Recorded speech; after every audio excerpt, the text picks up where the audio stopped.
Hey everyone, welcome to another episode of the Rebel Rewind. My name's Christopher. That's Eric over on this side of me here. How are you doing today, Eric? I'm doing great. Everything good, Chris?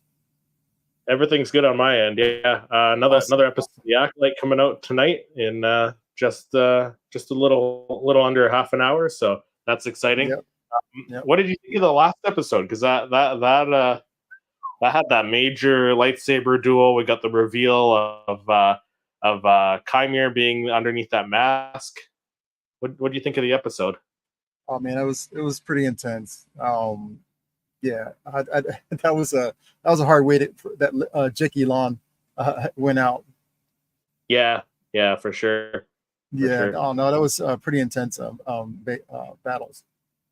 Yeah. What do you think of the duel though?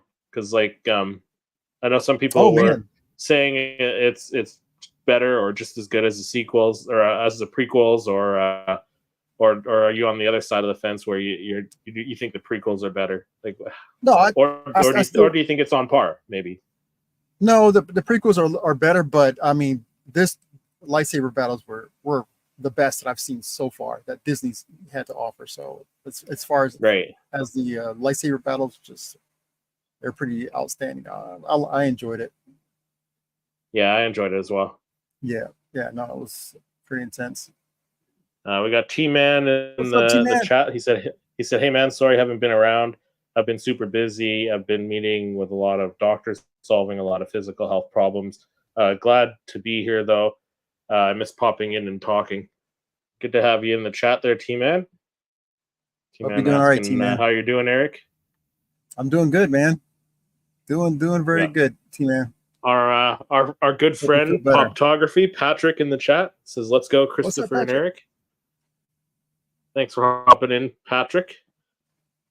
Lightsaber duel was insane, on par, if not close to a close rival.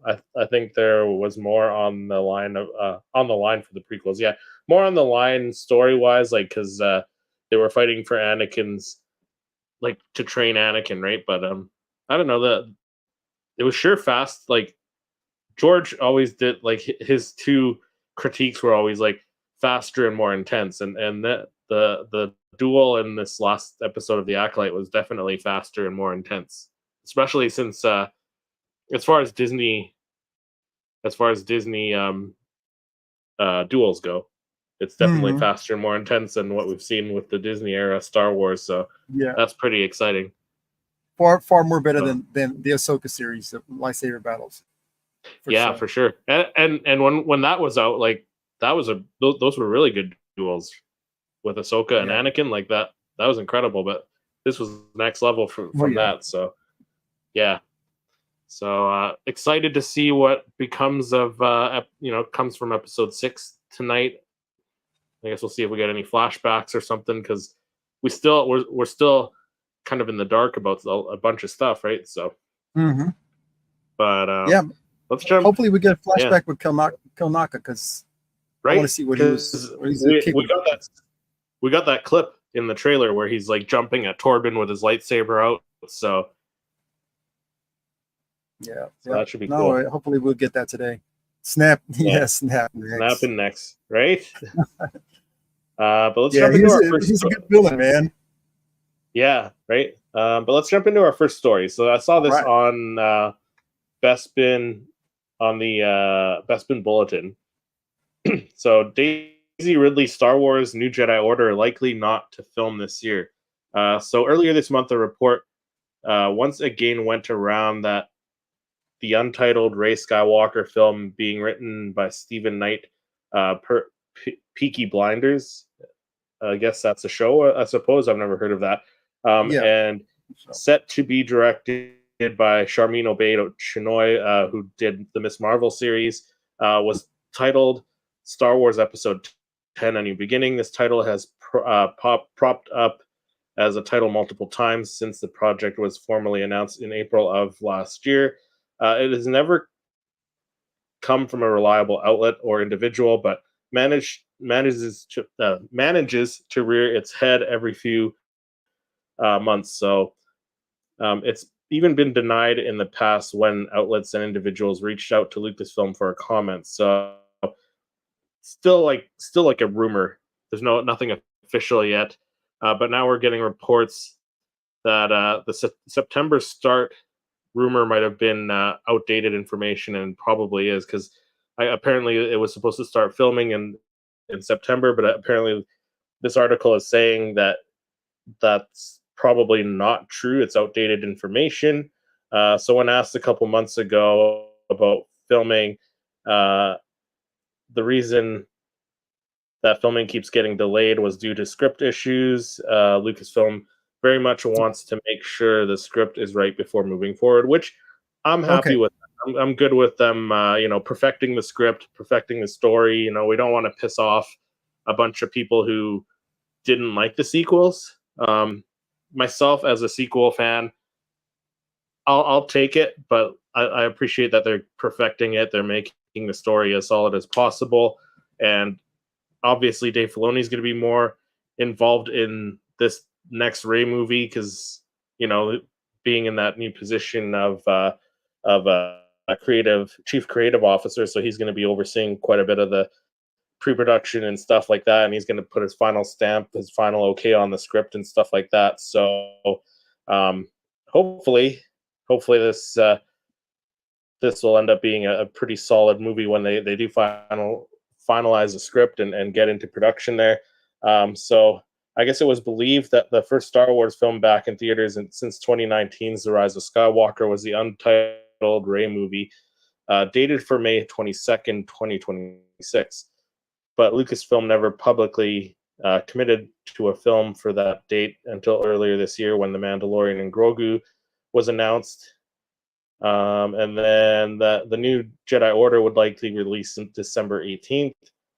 And then the rumor continues that James Mangold's Dawn of the Jedi working title would release on December 17th, 2027. But no other Star Wars release dates have been announced. But that same report from The Insider also mentioned Dave Filoni's untitled Mandoverse crossover event would likely release in 2028. Filoni is focusing his efforts on writing the second season of Ahsoka right now. So a bunch of different reports. So yeah, what are your thoughts? Like it might not come out. It might not start shooting this year. It might come out later. If it doesn't shoot this year, I guess it wouldn't come out till maybe 2027. So I don't know. What are your thoughts on all these mixed reports and stuff? I think it's pretty much more of the same. It's like they keep delaying it, which I don't mind at all. Let them take their time. Like Dave Filoni's going to have his hand a little more in this, so just write the story right, and maybe he'll just reboot the sequels into something that maybe not the trilogy, but I mean maybe it'll start something else that maybe fans will be a little bit more interested in, who weren't interested in the sequels. So. I think it's maybe I'm not sure like how to feel about this, but it could be promising that they're delaying it, so maybe get the story right. And yeah, right, taking the time to perfect everything, right? So yeah, I think that's probably the best thing to do. Yeah, absolutely, because the sequels definitely split the fan base, and it let down a lot of people. I enjoyed it. You were kind of like in the middle, yeah. You enjoyed some of the sequels, and the last one. One. No, visually they're beautiful. Visually, these movies are beautiful. Just the storyline for me wasn't doing it. It just kind of felt like lost you. Yeah, no, the directors just were on the same page and just doing their own thing, and they wanted to. I don't know. It's a whole thing, but I think they were just basically trying to just outdo the other one, and it just was no cohesive story, pretty much. So if they do, take their time and do this episode 10, right? Yeah.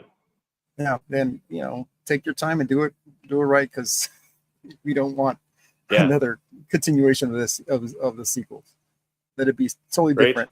New threats. T-Man asked if did my comments pop up. Yeah, we already pulled your comments up earlier, T-Man. Thanks again for being in the chat and watching Hope you this feel evening. better, T-Man. Yeah, hopefully. Pop the Bounty Collector. What's up, Ricky? Ricky, what's up, Ricky? Ricky says, good evening. What's up, man? Ricky, I think he did his own little no, he's doing his after show, I think, the Acolyte after show on his channel, I believe. So after the Acolyte, go ahead over to Pop the Bounty Collector's channel and check that out, because I'm sure you'll have some stuff to say about it. Yeah.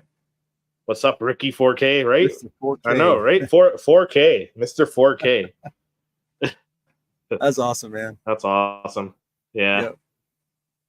All right, on to my story here. We got the my first story is the Acolyte Sith Lord. There we go. Is given a name in official Star Wars merch, but best new look yet at his helmet. All right, so the Acolyte's once mysterious masked Sith Lord received a fitting, chilling title as the terrifying new villain, which joins the Hasbro line of Star Wars replica Black Series helmets. As revealed when Padawan Jekyllon, R.I.P., was struck down by the stranger, Manny Jacinto's Qui was behind the bronze mask on the Sith Master. Eager to take on the new pupil with interest in the Asaya twins, the stranger is more than prepared for combat. Not only can he match May hand-to-hand combat, but his helmet and braces are made from cortosis. The helmet isn't the only thing that makes Qui dark side identity unique. The official reveal of his name, the stranger, is different from anything seen previously within the Star Wars Siths. The stranger is technically still, if the stranger is technically still the apprentice and not the master, then it very well could be that he has not yet earned his title Darth from his master, which could be why he's seeking to overthrow his master.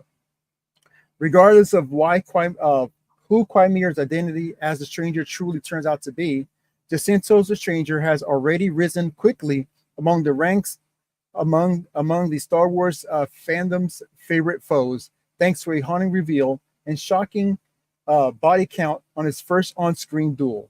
The helmet has not only taken the Jedi by surprise, but also awed viewers in its deadly usage. As such, many viewers are eager to display the Acolyte's deadly stranger's Cortosis helmet alongside other Hasbro helmets.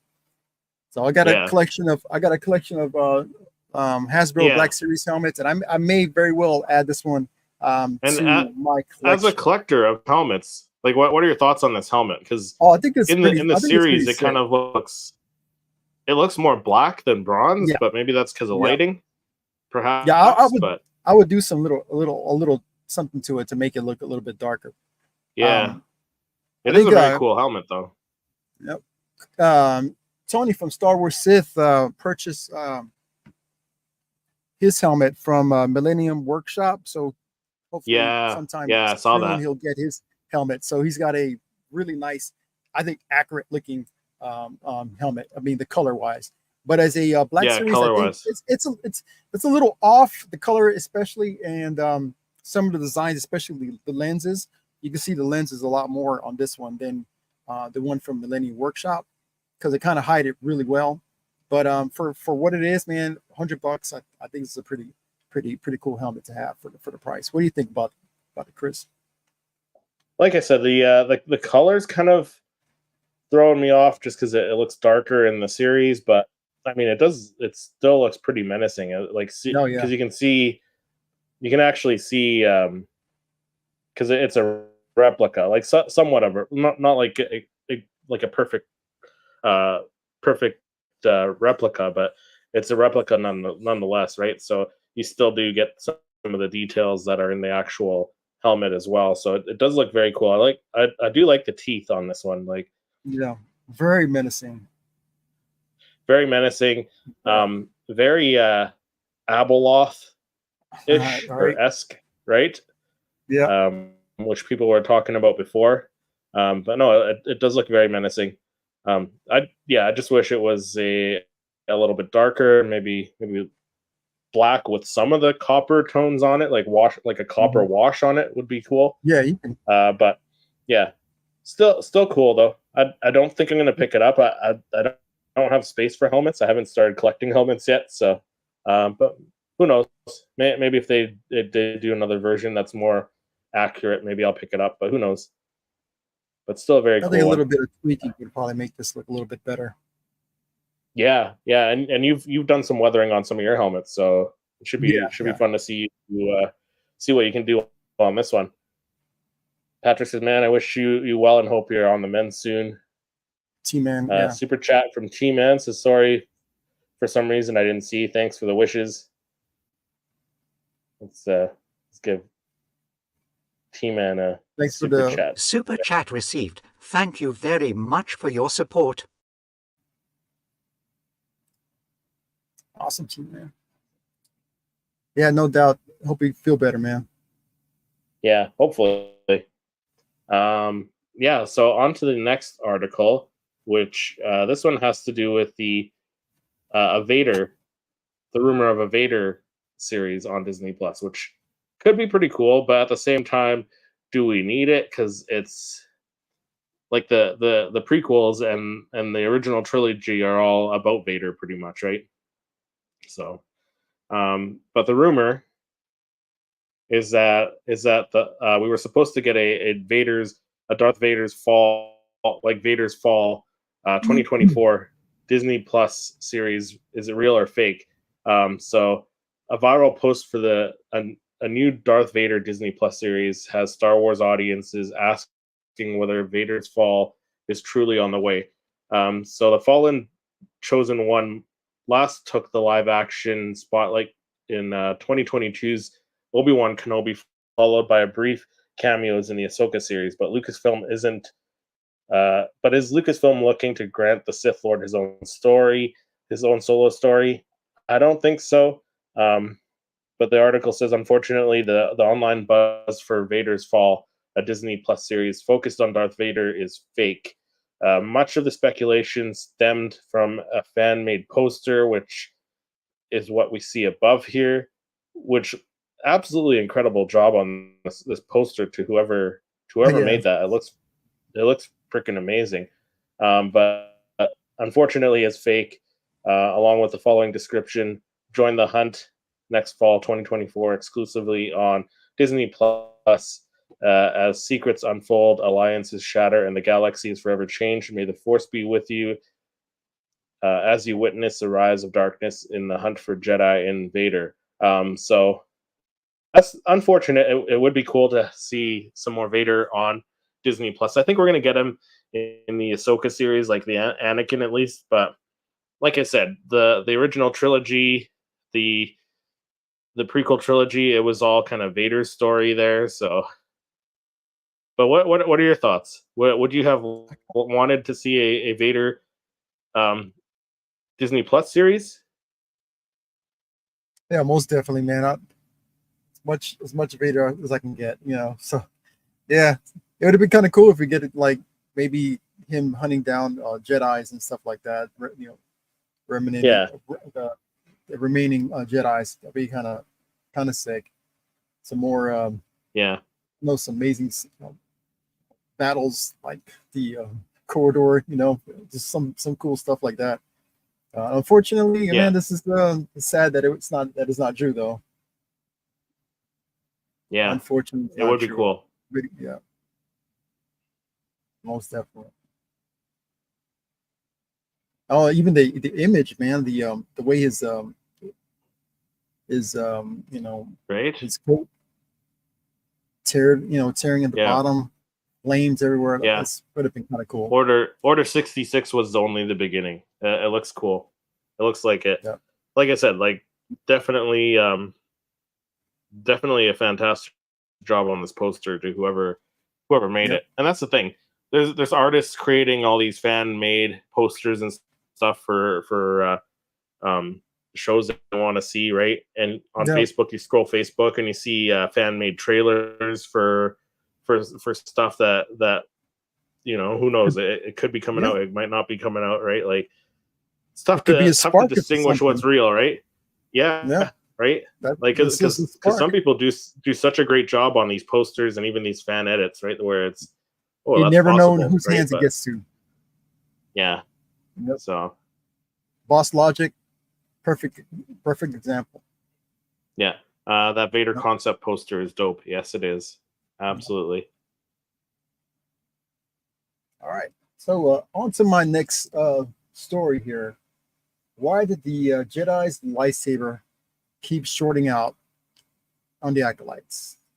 All right. So the Acolytes' fifth episode revealed the identity of May's Darkmaster Qui, aka the Stranger. We learned about his helmet. Quimir's terrifying helmet on the Acolyte is made of cortosis, which is legendary material from Star Wars lore.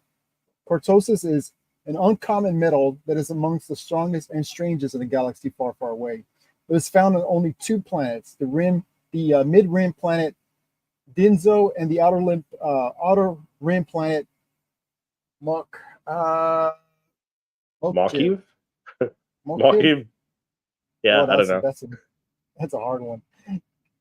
That powerful rare metal can withstand blows from the lightsaber and even cause them to short circuit, as we saw in the Acolyte. The rare metal is an unusual high energy absorption and transmission coefficients that allows cortosis to dissipate energy blasts along fibers without damaging them. Refined cortosis can withstand a lightsaber blast while causing the weapon to short out. Quimir uses his helmet to do both fighting multiple Jedis on Kofar. His helmet provides a shield that blocks lightsaber strikes, allowing him to fight in in a unique style. Cortosis dates back to the franchise non-canonical pre-Disney Legends era. It's notably appeared on Star Wars Knights of the Old Republic and Darth Bane's stories. I think it's pretty cool when you saw the lightsaber just kept on like flicking, turning off. It was pretty cool effect, that this cortosis metal can do to a lightsaber. Yeah. So especially there was that scene when he was fighting the three of them just after Osha kind of wakes up and she first sees that first dead Jedi, and she looks over and he's fighting, and he kind of headbutts that one lightsaber with his helmet and smashes the other one with his gauntlet, right? So that's pretty awesome. No, so Chris, let me ask you something. What do you think about Disney picking and choosing what parts from Legends to bring into back again as canon? How do you feel about that? I'm glad they're doing it. I'm glad they're doing it because they like really they've been doing it since they picked up Star Wars from like Lucasfilm from George Lucas, because like the sequels may not have pleased everyone, but they took Legends material and just kind of changed stuff to fit it to a different character. So they've been bringing stuff into canon slowly, and we've seen it with like TV shows like The Mandalorian and stuff like that. So no, I'm glad they're bringing more stuff into canon from Legends, and the cortosis is very cool as well. It would be kind of neat to see cortosis up against Beskar. Like I think I think Beskar is supposed to be a little bit more like of a stronger metal than cortosis, but still, like cortosis seems to work pretty well, and as we saw in the Acolyte. So it's cool to see it in live action, right? Yeah, it's very cool to see it in live action. But yeah, no, bring as much Legend stuff into canon. Like that's the only way you're gonna make some of these fans happy, right? Where that are all just like, oh, it's all about the Legend stuff for me. Like eventually they'll see some of this stuff and they'll be like, oh, okay, they're bringing this in from Legends and making it canon. And who knows? Maybe eventually they'll do a Knights of the Old Republic, which is all at the moment Legends, right? So maybe they'll do that in canon, and that'll please a lot of people. So why not use something that's well known, right? Into something like that can cause like panic to somebody. A Jedi trying to use his lightsaber and it keeps cutting out on him because somebody got cortosis. Pretty cool. Yeah, and even like last week when we, I think there was the article that you brought up with the character of Basil being brought in from Yeah. Legends, like a Legends book back in like 1978 or something, right? A Han Solo Yeah. book.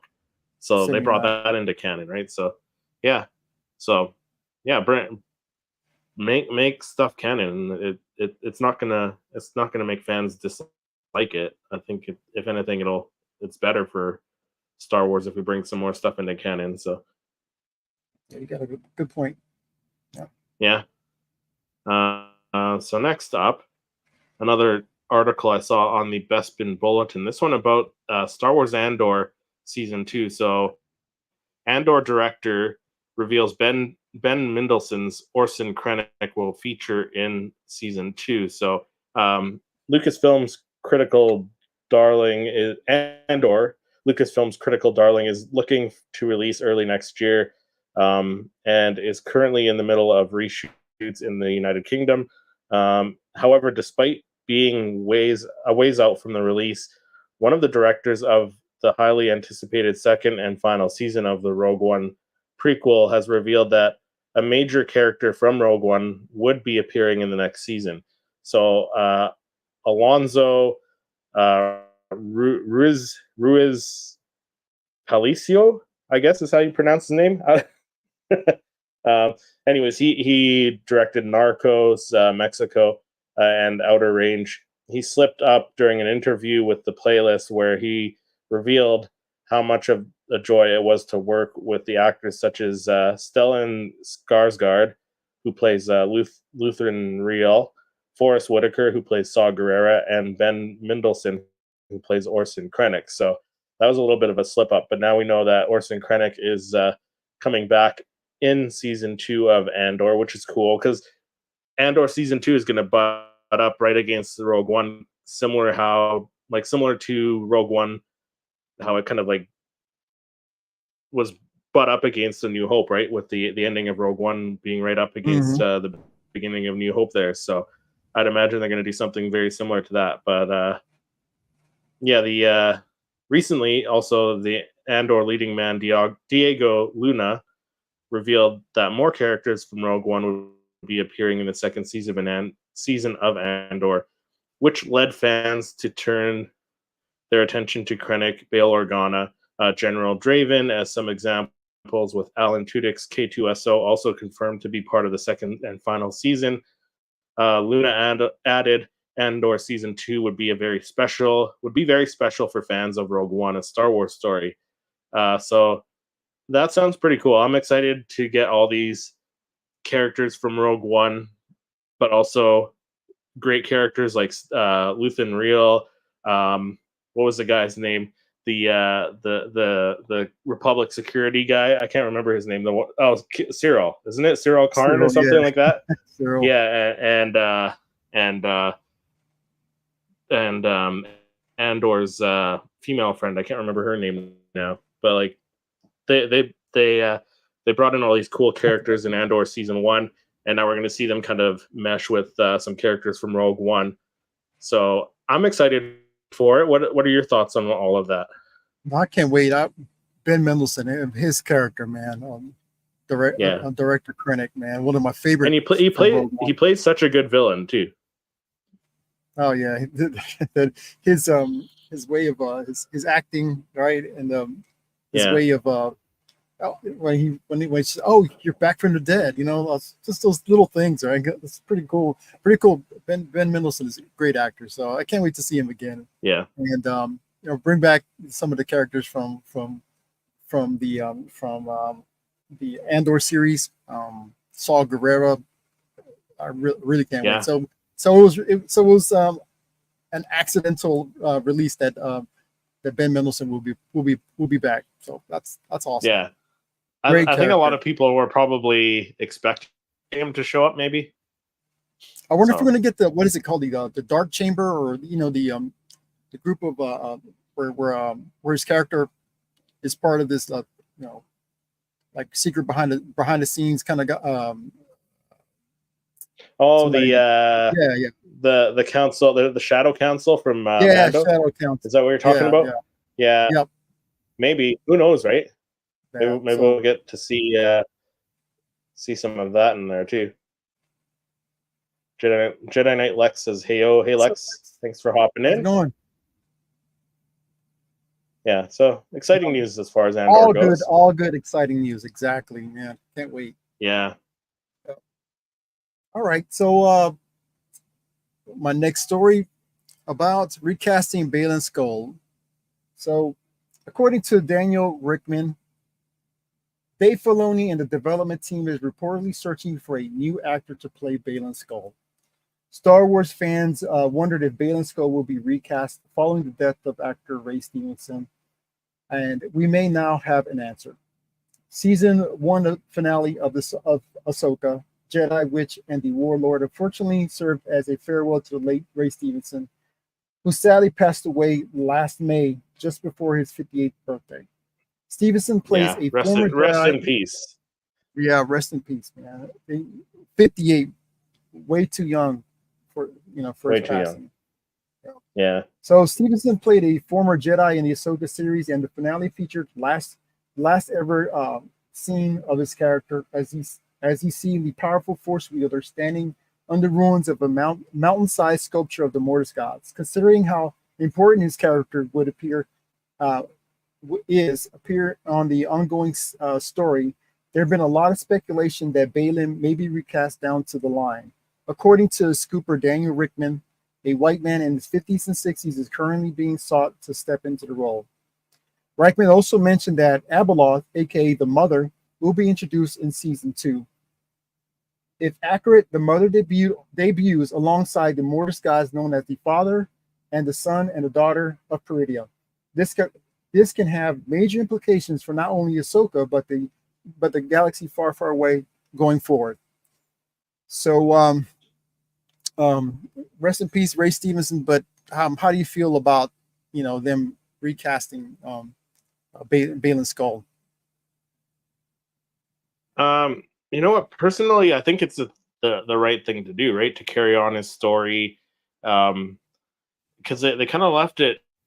They left his story kind of unfinished, right? So, if you get a good enough actor that could play Baylan Skoll, that looks has a similar look to Ray Stevenson, I think it's a thing to do, right? And people love this character. Ray Stevenson did a great job. I've seen people trying to fan cast Gerard Butler as Baylan Skoll, so I'm down for it. It's Schreiber Lieberson, or what's his name? Yeah, Leaf Schreiber, I think it is. Leaf Schreiber. There you go. Who played Sabretooth. How that came up with that name? Yeah, it's just I'm wondering if he's gonna have his character is gonna be as prominent as he was on the first season of Ahsoka. Yeah. Or if it's just gonna be like Who knows? Drop him in ever so often or something like that. If they when they recast them. Yeah, who knows? But the fact that they're casting for the Mother, though, that's pretty cool, because that's what a lot of fans, including myself, were thinking it was leading to. That's what I thought. That's what I thought was calling him, that greater power that was calling him, because especially when you see him at the end on the statues of the Father and the Son there, and you got to think, like, who else could be calling to him? It's got to be the Mother, right? It's got to be Abeloth. So that's pretty cool, and I like that Dave Filoni is doing this. And again, it's tying these all these stories together, right? Because they're pulling the Mother out of the Clone Wars, right? So yeah, I think it's a great idea. So next, it's gonna be we have some big shoes to fill in, though. Yeah, definitely, because he did such a great job. Like, Ray Stevenson as Baylan Skoll was probably one of the best, if not the best, part of the Ahsoka series, in my opinion. Yeah. So No doubt. yeah, so definitely some big shoes to fill. But next, I have an article about the Shawn Levy Star Wars film that's supposed to be coming out at some point. I didn't even know he was attached to a Star Wars film till I think we had an article last week or the week before that mentioned a Shawn Levy Star Wars film. So Shawn Levy, for those of you who don't know, he's the director who is doing Deadpool and Wolverine. He's done a bunch of stuff as well, other stuff as well. But in November 2022, it was revealed that Shawn Levy, the director behind such films as Free Guy, Night at the Museum, and of course the new Deadpool versus Wolverine, I guess it was revealed that he was developing a Star Wars film for Lucasfilm and Disney. I must have missed that initial announcement back in 2022 because I don't remember that. Do you remember it? I do remember, but this was not years That ago. was so but long I ago, remember though. Yeah, yeah, I remember reading a story maybe sometime, maybe about a month or two ago. Just an update, but yeah, I don't remember it. So since 2022, there have been minor updates on Levy's project. The director said that Lucasfilm president Kathleen Kennedy wanted a Shawn Levy movie, which consists of heart, wish, fulfillment, and levity. That's not much insight into what to expect, though Jeff Schneider previously reported that Levy's effort could feature Daisy Ridley's Rey Skywalker through the film, is separate from the Ridley-led flick being developed by Stephen Knight and directed by Charmin Obaid Chinoy. So we could get more Rey in this Shawn Levy film. Who knows? Maybe in a minor role. Getting little to no updates on the Levy Star Wars film in the years since its announcement should not come as a shock given how busy he is, because he's, like I said, Deadpool and Wolverine's coming out, so he was filming that for a good couple of years or whatever, a year or 2 years, whatever. He directed the last 3 episodes of Netflix series All the Light We Cannot See, and some Stranger Things as well. So he's a pretty busy guy, so it's no surprise that the Star Wars movie that he's developing has taken kind of like a seat on the back burner. But he said, "I'm still developing my Star Wars movie, and I would love to make it someday. I have an idea I'm excited about. Development is slow going, and developing something with that amount of mythology, scaffolding, it takes time. You've got to be aware of, okay, well, wait, what are they doing over here? What's that group doing over here?" Right? Because Lucasfilm has have television, they have films, but some really exciting conversations with Kathleen Kennedy and Dave Filoni and the group over at Lucasfilm. So it sounds like he's been talking to Kathleen and Dave, and again, like with Dave in the chief creative officer role, I'm sure he's going to have a lot of input into this movie. So it should be exciting to see what he does. It is also worth mentioning that Shawn Levy has been, in discussions with Marvel Studios at Disney regarding the director helming the next Avengers movie as well, which is currently slated to release on May 1st, 2026. So that's the same month as The Mandalorian and Grogu. So we might not see anything from Shawn Levy in the Star Wars universe until, like, who knows, 2028 maybe. So it's going to be a while, but it should be a interesting movie though, because myself, I enjoyed Free Guy. I enjoyed what else did he direct? I enjoyed Free Guy and Night at the Museum, and the Deadpool versus Wolverine movie looks really awesome. So I have no doubts I'm going to enjoy that. So for him to do a Star Wars movie, I'm pretty excited about it, but it looks like it's going to be a long wait. But what are your thoughts on it? Do you think he's a good pick to do a Star Wars movie, and how do you feel about waiting till like 2028 or even later to see what he actually can do? Oh, was it the Night in the Museum and the Deadpool And movie and Free and Guy. Free Guy? Yeah, Free Guy is a really good movie. It takes its time. I think it'll be decent. I'm just not sure like where it's going to fit in. Like he said, it could possibly be bring in Ray. So I'm not sure exactly where the timeline's going to be at. It said as a possibility, right? So I think, yeah, I'm not sure if he's going to be going forward in time, backward in time, but like you said, you got to be very vigilant of where these characters are at this time, right? To if you want to bring a cameo or something like that, what these characters are doing, like all these outside characters, right?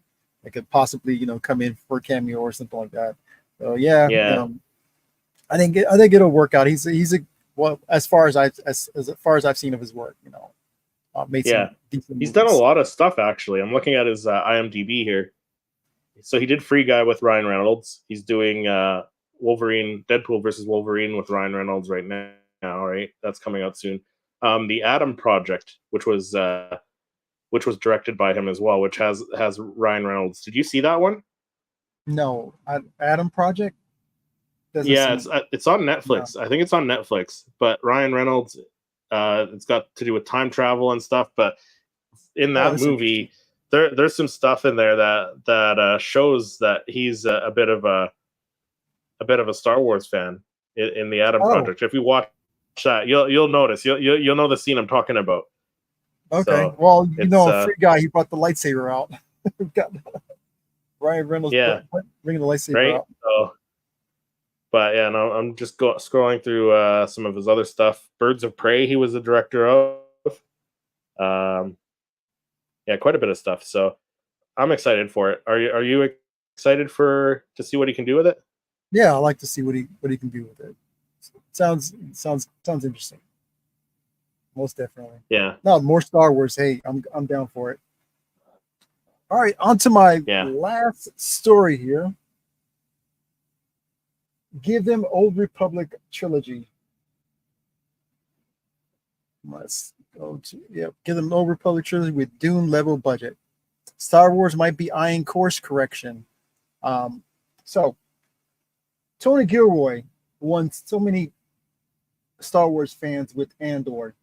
Given the success of the show with fans and critics alike, there is a new faction in Star Wars fandom that believes that Gilroy should receive more of a share in the Star Wars universe to play along creatively. Fans of the franchise believe that the time in the franchise narrative history can be used to create some really good films in the right hands, especially that of Tony Gilroy's, who could bring his expertise with narrative media to a time where the Jedi and the Republic were in the forefront of the public life in the galaxy. It seems that there need to be some fresh stories that can carry the franchise forward.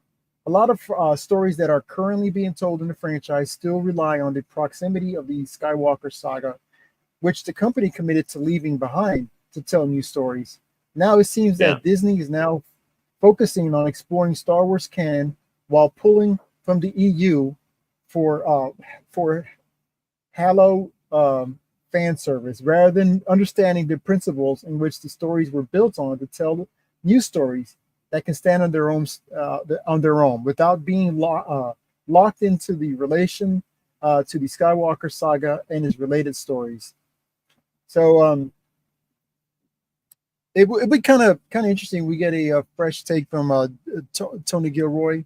I'm not, blaming anything on Dave Filoni or anything like that. I'm still, I love what Dave Filoni does, but at the same time, it would be kind of interesting. We get absolutely some fresh take, and maybe it's a little bit further out in the galaxy with maybe some stories that Tony Gilroy can make or write, and not to touch upon or not always using the Skywalker saga as a crutch, and bringing everything back to the relationship with the Skywalkers, Yeah, I mean it's tough because Star Wars, like since the beginning, has always been about the Skywalkers, right? Always been. So, to like I see that it's tough to get away from that, and everything kind of has something to do with it in a way.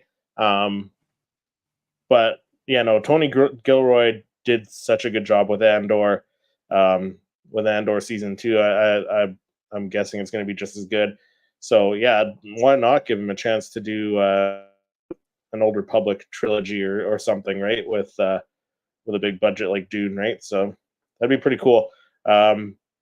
As far as like, what did it say? Like bringing in the hollow canon stuff. That was like just hollow. What did it say? Where is that? It says they're focusing on. Okay, now it seems that Disney is now focusing on exploring the Star Wars canon while pulling from the EU for hollow fan service, right? Rather than understanding the principles in which the stories, That, so they're kind of like that I kind of disagree with. Like I don't know about you, but I kind of disagree with the pulling from earlier. EU for the hollow fan service, because especially with the Acolyte, let's say for example, with the last episode, we saw Leslie Headland bring in the cortosis. I don't think that was just for fan service. It added to the story. It added to the mystery of who Chimera is. Is he this big powerful Sith Lord?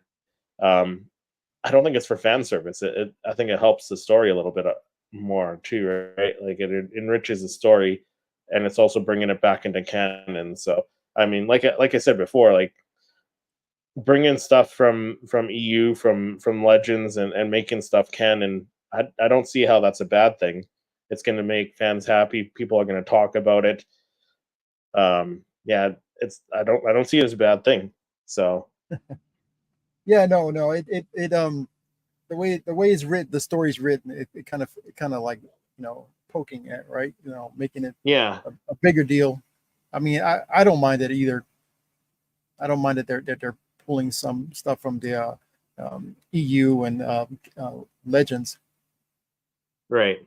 If it makes sense, but if you're not, you're stretching it to fit in, or I think it'll work. Yeah. So let's take a look and see what the title is for tonight's episode, because episode 6 is now on Disney Plus. It's been up for almost 20 minutes now. I'm excited to watch it. Let's see. I'm just kind of curious what the title is. So let's take a look at that. So Teach Corrupt. So they're going back to the dual title, right? One referring to May and one referring to Osha, I think is what they did with the first 2 episodes. Then they switched to single titled episodes. So they're going back to the dual titles. I wonder where we're going to get the lightsaber. Teach and Corrupt. Yeah, I don't know. It says on a distant island, unsettling questions about identity and destiny arise. So the image that it shows for the thumbnail for the episode, it has Vernestra Rowe. So maybe we'll see that light whip in this episode.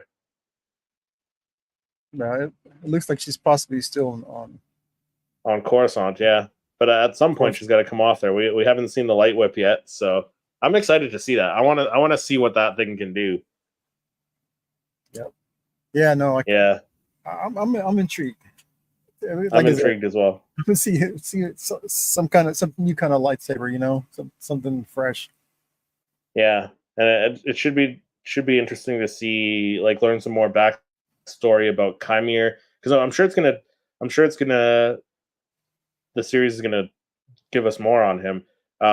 Because at the beginning, Leslie Headland said this was like a series kind of focused on the Sith, and with the Sith as kind of like the protagonists of the story. So we haven't seen that yet, but I think now it took that shift with the last episode between episode 4 and 5, day and night, right? So now we're seeing the dark side stuff. We're seeing that we're going to see stuff about the Sith, probably May's point of view in the flashback instead of Osha's. We're going to see what happened during Soul telling Osha what happened there, right? Yeah, maybe. So should be interesting. Maybe that'll push it over to the dark side. I'm very excited. I'm very intrigued to see where the series is going to go for the last few episodes. Really excited to watch this next episode here. Do you have any predictions for the next episode here? What we're no, see? I'm not good at making predictions, but maybe I'm thinking maybe that Osha will probably eventually turn to the dark side with I think May. that's what it's kind of leaning to, right?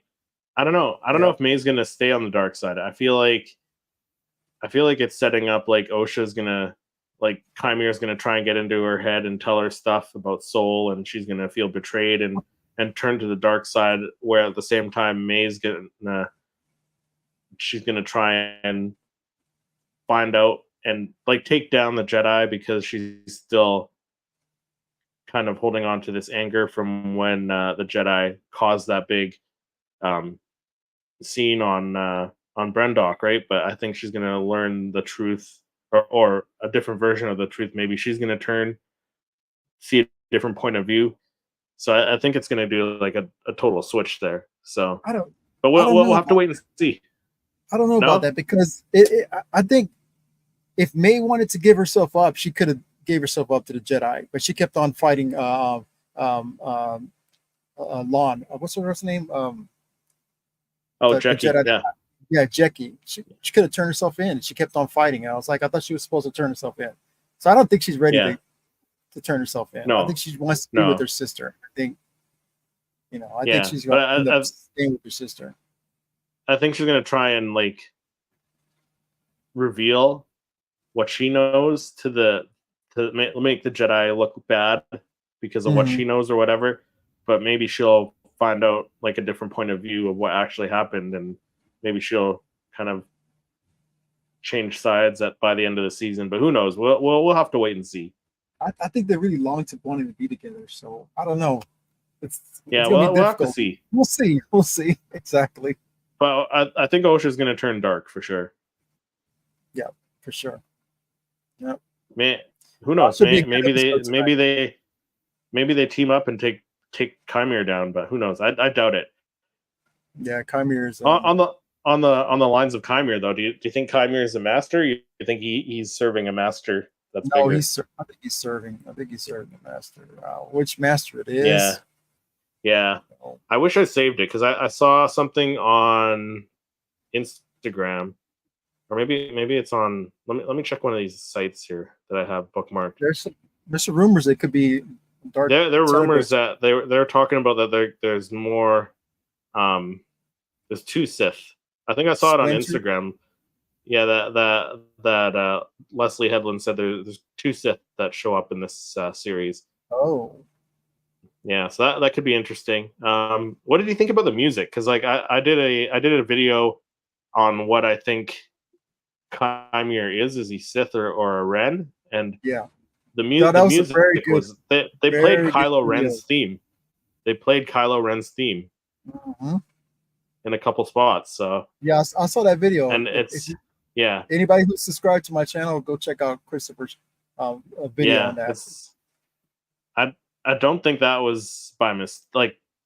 Obviously that was intentional. So we'll have to wait and see what the connection is between him and Kylo Ren, right?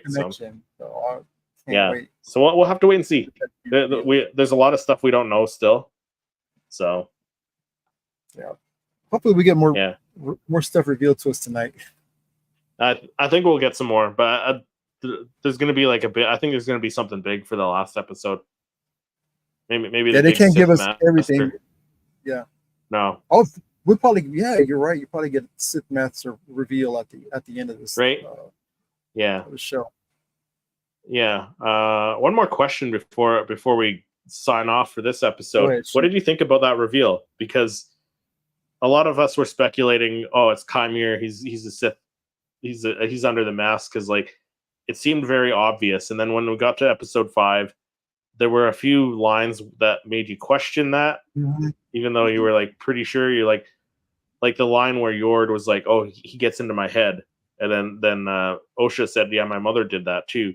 So I was like, for myself, I was watching it. I was like, maybe it's not Chimere. Maybe it's Mother Coral, and then at the end it ended up being Chimera. I was like, yeah, it was Chimera. That it was so obvious, but it's like they still made you question if it was him or not with little lines like that. So I kind of stuck with what my original thought it was Chimera, but I think she probably said that because she uses her force magic and or whatever they want to call it, and then of course the Sith uses the dark side to be able to get in into your mind.